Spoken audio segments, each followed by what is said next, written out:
네, 안녕하세요. 일디입니다. 오늘은 부동산 가격 안정화시키는 비법에 대해서 알아보겠습니다.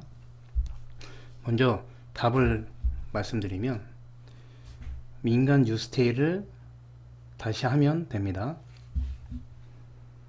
현재 수도권의 새 아파트가 부족한 이유는 첫 번째, 박근혜 때 택지지구를 지정을 더 이상 안 했었고요. 두 번째는 박원순이 뉴타운과 정비사업을 해제했었죠.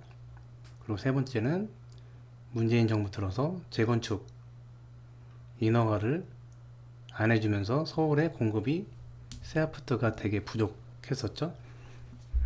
이 세 가지가 가장 큰 원인이라고 보시면 되고요. 우선 과거로 거슬러 올라서 박근혜 정부 때 왜 택지지구 지정을 안 했는지부터 알아보겠습니다.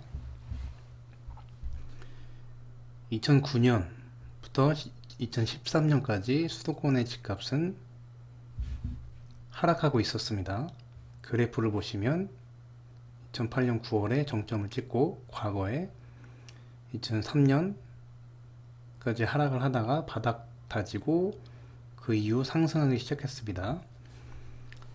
새 정부 입장에서 경기를 부양하고 싶은 마음이 컸을 거고, 더불어 아파트와 주택이 너무 낡아서 미래의 노후화와 슬럼화로 구도심이 사회 문제로 대두될 상황이었습니다.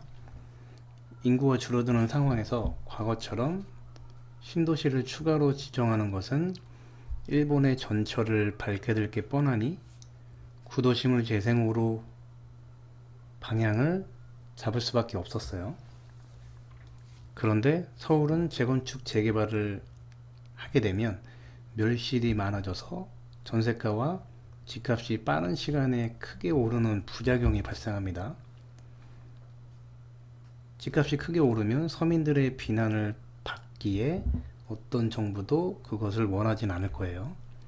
그래서 정비사업을 해도 멸실의 영향이 크지 않은 방법을 생각하다 이때 서승환 장관이 취임하면서 수도권의 외곽에 위치한 주거 환경 개선 지구나 중공업 지역에 뉴스테이 사업을 진행해서 새 아파트를 공급하려는 목표를 세웠었어요.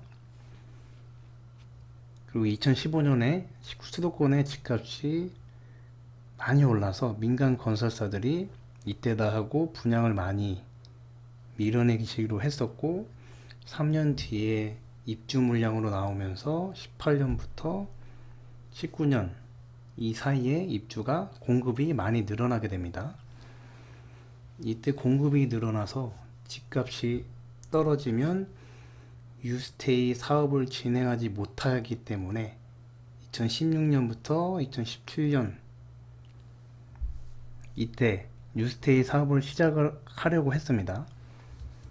18년도와 19년에 입주가 늘지만 16년, 17년에 시작한 뉴스테이에서 사업 진행으로 인해 18, 19에 나올 멸실 물량과 서로 상쇄되어 집값이 떨어지는 것을 막을 수 있게 되죠.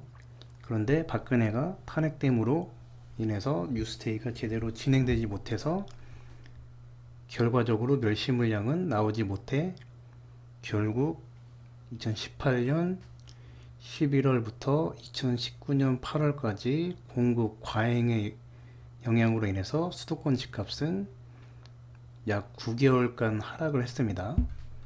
그래프를 보시면 수도권 전체 아파트 매매 가격 지수인데 2018년 11월에 83.9로 정점을 찍고 그 이후부터 하락을 하면서 2019년 8월에 바닥 찍고 그 이후 다시 재상승하는 것을 볼 수가 있죠.